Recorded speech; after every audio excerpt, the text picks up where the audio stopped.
राजनीति की या सियासत में हिस्सेदारी की नहीं है, ये शिक्षा में हिस्सेदारी की लड़ाई है, नौकरी और रोजगार में हिस्सेदारी की लड़ाई है, ये ठेकेदारी में हिस्सेदारी की लड़ाई है। और अगर कभी किसी नौजवान को पुलिस की तरफ से नाजायज तरीके से सताया जाता है, हम आपसे वादा कर रहे हैं कि हम उस नौजवान के साथ कंधे से कंधा मिलाकर खड़े रहेंगे। मेरे अजीज दोस्तों और बुजुर्गों, एक बेहतरीन प्रत्याशी मजलिस इत्तेहादुल मुस्लिमीन ने इस विधानसभा से दिया, जो पढ़े लिखे हैं, काबिल हैं और जिनके वालिद मोहतरम इस मुल्क की आजादी में अपने जान और माल को कुर्बान किया और एक मुजाहिद आजादी का बेटा मजलिस इत्तेहादुल मुस्लिमीन और भागीदारी परिवर्तन मोर्चा का प्रत्याशी बनकर आपके दरमियान में है। मेरे अजीज दोस्तों और बुजुर्गों, मैं शुक्रगुजार हूं कि जिला परिषद के चुनाव में भी आपने मजलिस का साथ किया, आपका बेहद शुक्रिया। ये विधानसभा का चुनाव है और आपसे अपील करने आए हैं कि आप मजलिस के उम्मीदवार को कामयाब करिए। अगर आप ये समझ रहे हैं कि बीजेपी को रोकने के लिए क्या हम सपा या बसपा को वोट देंगे, तो मैं आपको ये बताने आया हूं कि आपकी सोच गलत है। 2014 में आपने सपा और बसपा को वोट दिया, तब भी बीजेपी कामयाब हो गई। 2017 के विधानसभा के चुनाव में आपने कांग्रेस और सपा को वोट दिया, तब भी बीजेपी कामयाब हो गई। 2019 के लोकसभा के चुनाव में आपने सपा और बसपा को वोट दिया, तब भी बीजेपी कामयाब हो गई। मैं आपसे अपील करने आया हूं कि जो गलती 2014, 17 और 19 में हुई, गलती मत करिए।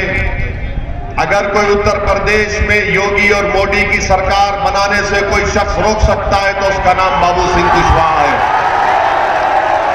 मायावती में इतनी ताकत है कि वो योगी और मोदी की सरकार को बनाने से रोक सके। और हम बीजेपी के ताल्लुक से कहना चाहेंगे कि बीजेपी की तरफ से प्रधानमंत्री ने अपने प्रचार में, भाषण में कहा कि मुझे आप जितनी ताकत देंगे मैं उतनी ताकत से फैसले करूंगा। हम देश के प्रधानमंत्री नरेंद्र मोदी को बताना चाह रहे हैं कितनी ताकत चाहिए आपको। 2014 में 280 एमपी देश ने दिया आपको,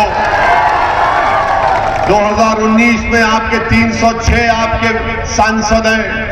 आखिर कितनी ताकत चाहिए देश के प्रधानमंत्री आपको? देश की जनता ने तो आपको मैक्सिमम पावर दे दिया।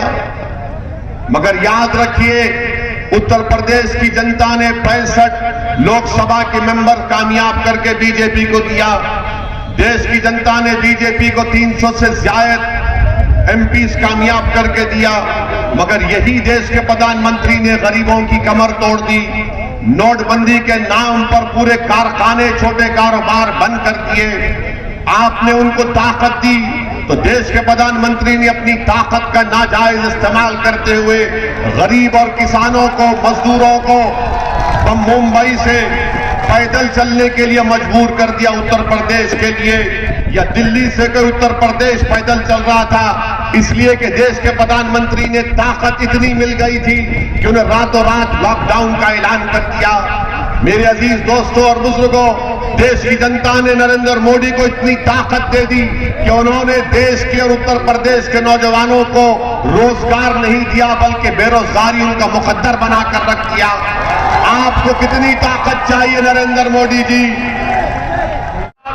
देश के नौजवानों को, देश के किसानों को, देश के गरीबों को, देश के महिलाओं को आपने उनको बर्बाद करने के लिए इस्तेमाल किया। और अब तो हद ये हो गई कि देश के प्रधानमंत्री कह रहे, नरेंद्र मोदी कह रहे, क्या कह रहे कि मैं 10 मार्च के बाद आवारा पशु सांड का मसला हल कर दूंगा। और देश के प्रधानमंत्री कह रहे कि वो गोबर से आमदनी पैदा करेंगे। मोदी जी, ये ख्यालात आपको दिमाग में कहां से आते हैं? गोबर से रोजगार इनकम पैदा करेंगे। मोदी जी, किसने कहा आपको? अगर जिस किसी ने भी कहा उसको नोबेल प्राइज मिल जाना चाहिए, इन्वेंशन का प्राइज मिलना चाहिए।